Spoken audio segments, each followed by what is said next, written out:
morning. Welcome to the Old Stuff Show. Today we are looking at a very special topic. It's the interview, or oral history as some people call it. Many of us really wish we could have interviewed some of our relatives who are no longer with us. And it's just something that people should think about before it's too late. I've been stressing in some of my programs various ways of keeping putting family archives together, old photos, documents, family tree, family artifacts. And so today we want to think about talking to those people and recording their memories. When they pass away, not only are they gone, but their memories are gone as well. One of the things that I've tried to do is make sure I interview my relatives, my living relatives. My parents passed away many years ago, so before I got into this, it was something I just never thought of doing. I've also become quite interested in preserving some of the history of my own community.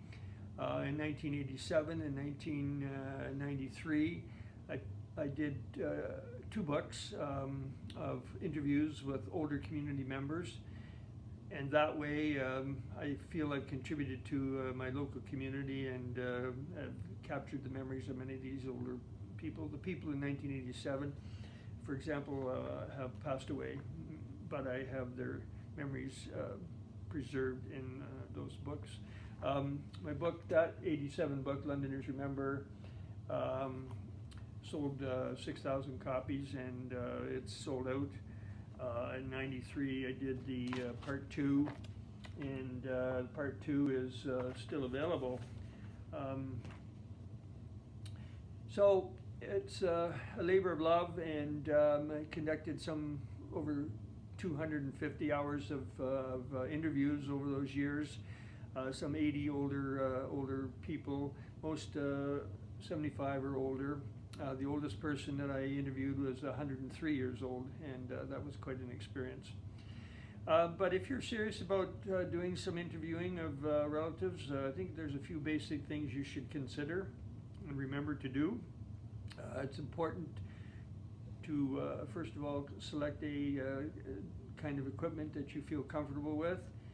When you do that, make sure you test it, make sure that it's working. It's nothing worse than conducting an hour interview and then you realize that the equipment didn't work properly.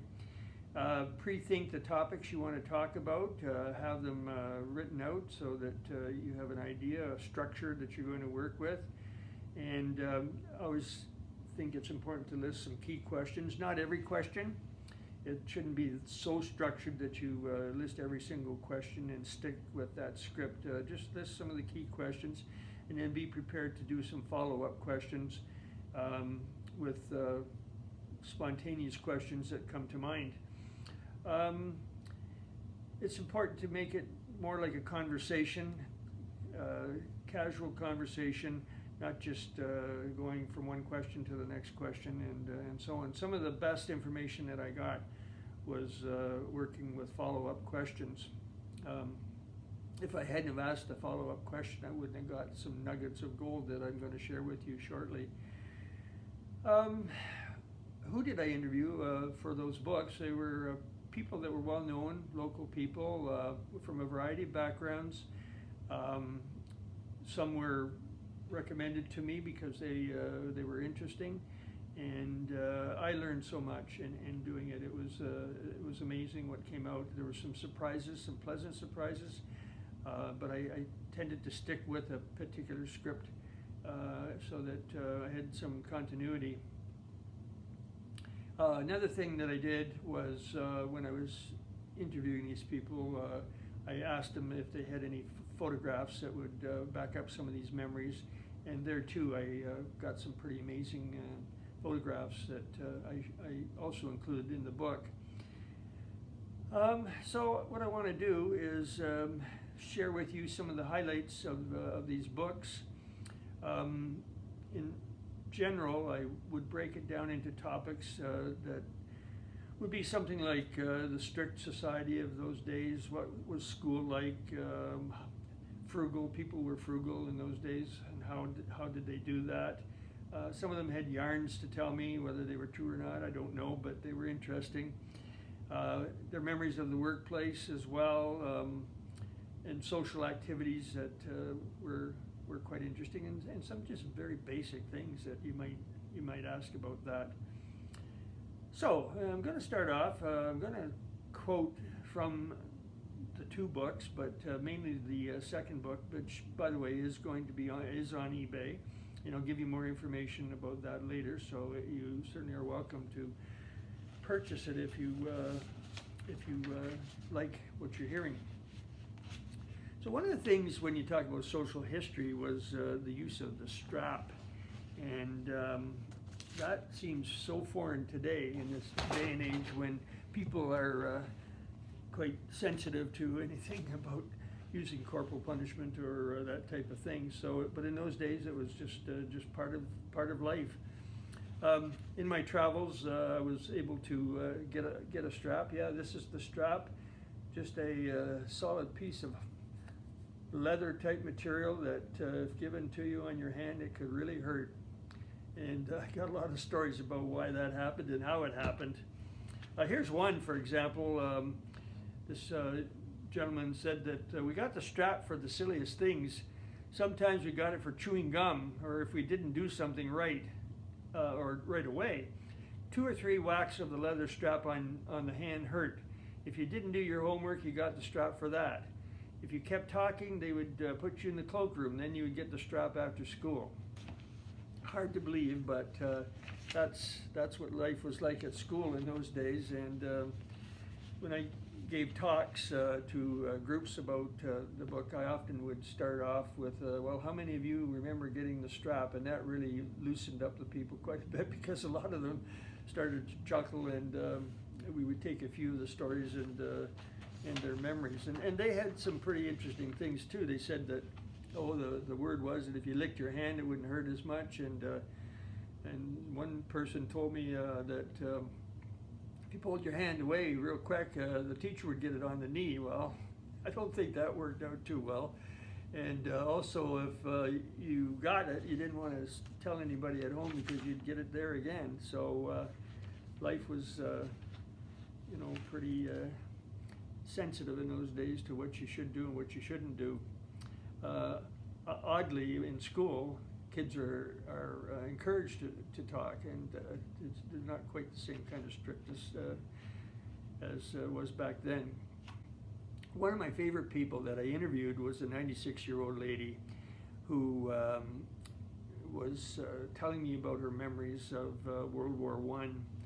And when I said that sometimes there were surprises, this was just came right out of the blue. It was quite fascinating.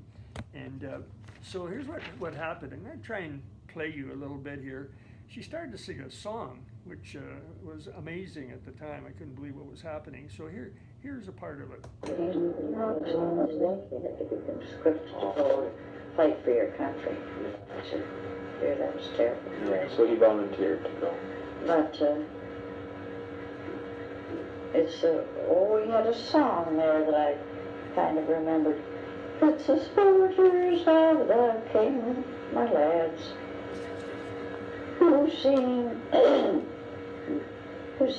my lads, who've been my lads, in the fight for England's glory, lads. When we have to show them where we've been, and when they say we've always won.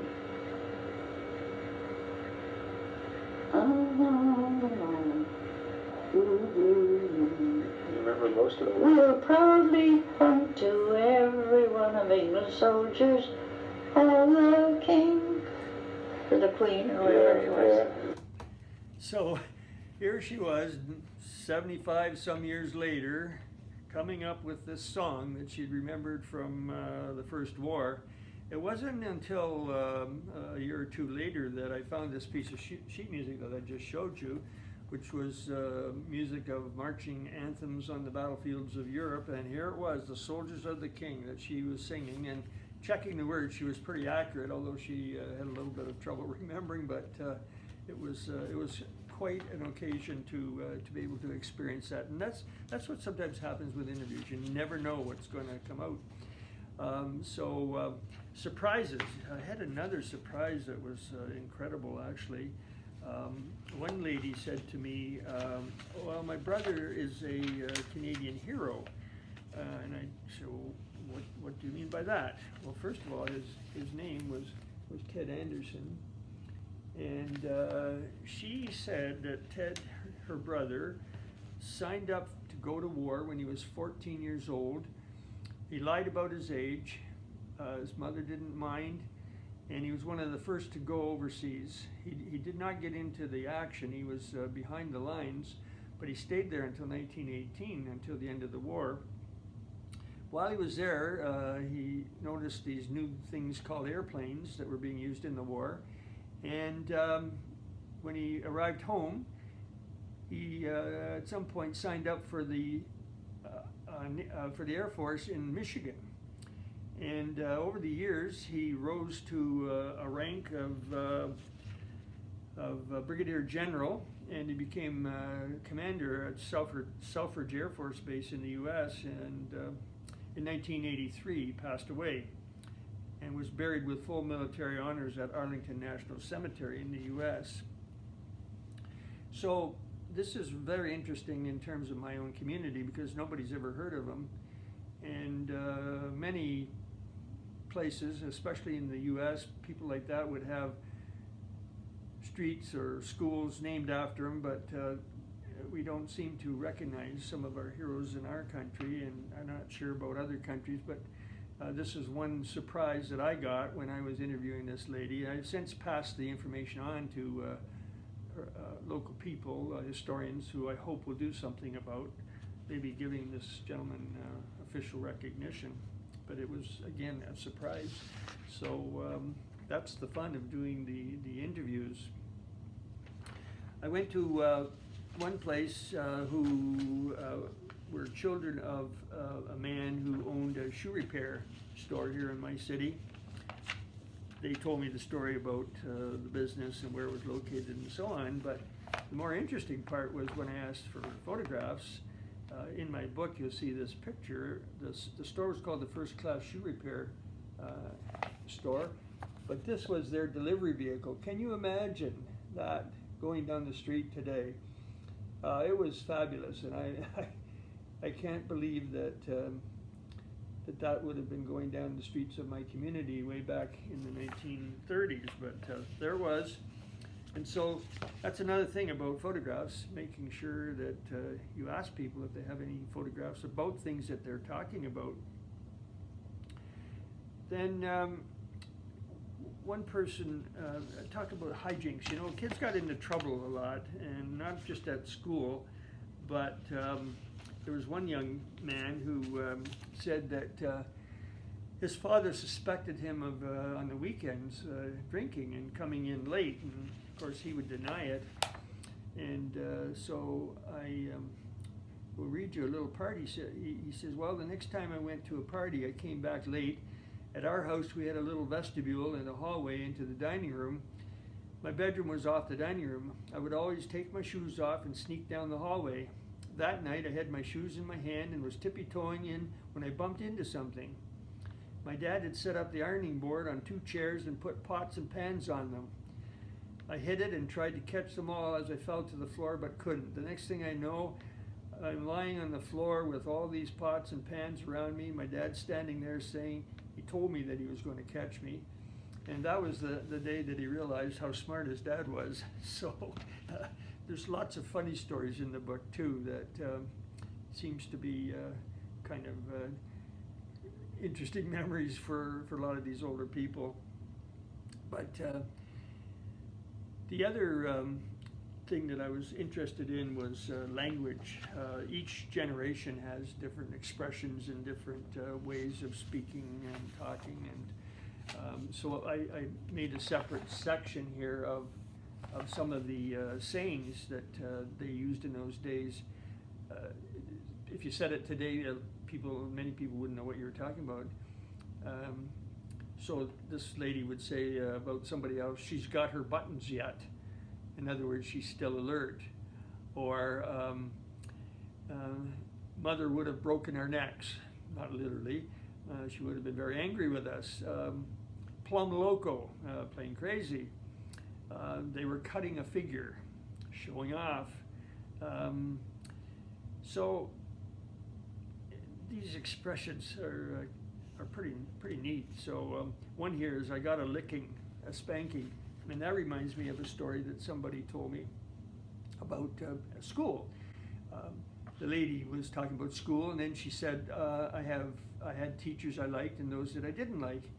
And then the follow-up question, which was really important, is, well, do you remember any teachers you didn't like? And she said, oh yeah, and I remember a poem that we made up about her. And I said, well, do you remember that? And she said, of course. And so it was Mrs. McGeach. And she said, oh, Mrs. McGeach, the red-headed teach, she went to church on Sunday to praise the Lord, to give her strength to lick the kids on Monday.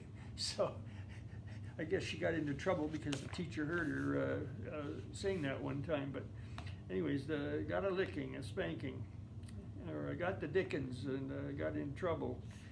So yeah, they and we have our own expressions, and that's always fun to compare the two, right?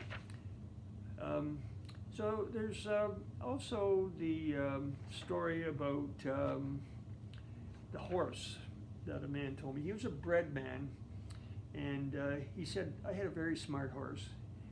And I wondered what he was talking about. He said, well, I for some reason left his car at his bakery, and he had to get a ride then back to his work site, and he had the horse trained to go to his house and pick him up. So the horse knew exactly the streets to go down, and he stopped in front of the place and he picked him up. Then he said, one day I went to his house, a customer, and the horse thought that I had to come back out to get something that I'd forgotten, and the horse thought that I had come back to go to the next customer.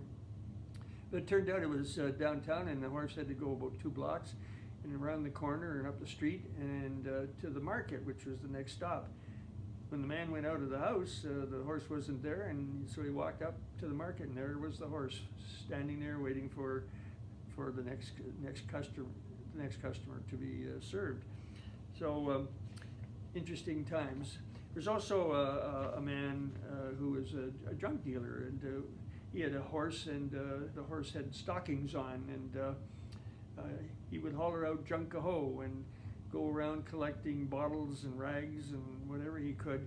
So recycling was not necessarily something new in our society. They seem to be doing some of that in the old days as well, in the 20s and 30s.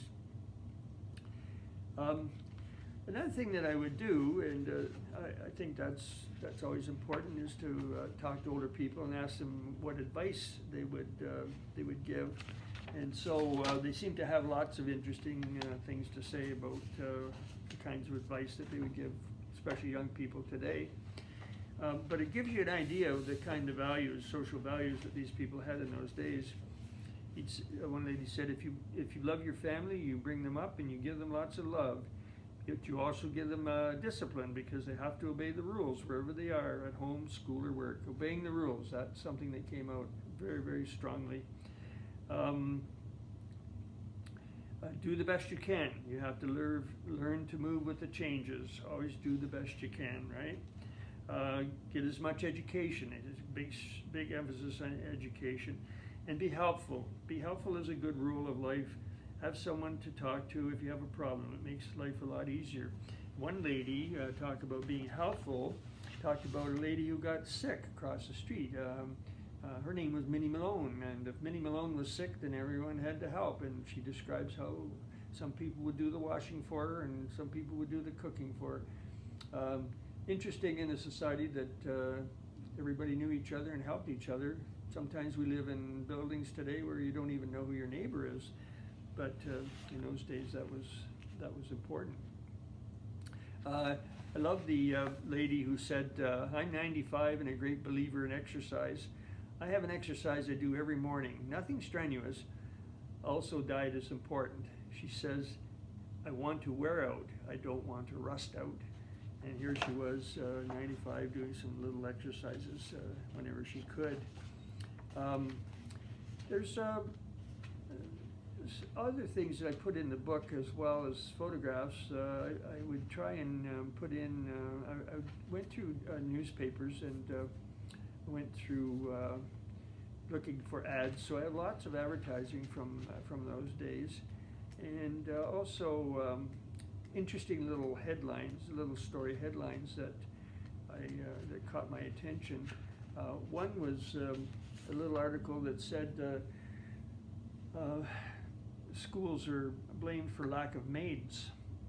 Everybody seemed to have an interest in having a maid do some work for them, and so the article explained that the schools were teaching young girls Latin and French and things that they had no use for, when they should be teaching them how to domestic sciences, how to cook and how to do that sort of thing. So the gender issue of where they stood in society was being questioned there, and it obviously was an early sign of women girls trying to do things that they wanted to do. To do this project was really an amazing thing for me. I learned so much. I met so many interesting people. The memories go on and on and on. It's a book that I cannot say too much about how enjoyable it is, and lots of great pictures, lots of very interesting stories, some humor, good look at what society was like in those days. My 103-year-old person, when I interviewed her, it was very difficult because her memory was fading somewhat, but she did remember things like taking a horse-drawn vehicle, a horse-drawn buggy to get downtown. Public transport was horse-driven. She remembered the fire wagons with the bells clanging and the gray horses running down the street making a big racket. These are things that she had direct memory of, which was foreign to me, of course. I guess the older person you can get with the clear memory, the more interesting it will be. But it's a worthwhile exercise, especially in the context of your family. I learned so much about my own family through my uncles and my aunts that I didn't know before, and I asked them a lot of questions that I couldn't ask my own parents because they're not available. So I would recommend strongly that you think about using oral history or the interview process. It's not that difficult. It's something that you'll treasure, and it'll be a part of your family archives along with all those other things that I mentioned to you. So this book is on eBay. My eBay ID is Lonrem, L-O-N-R-E-M.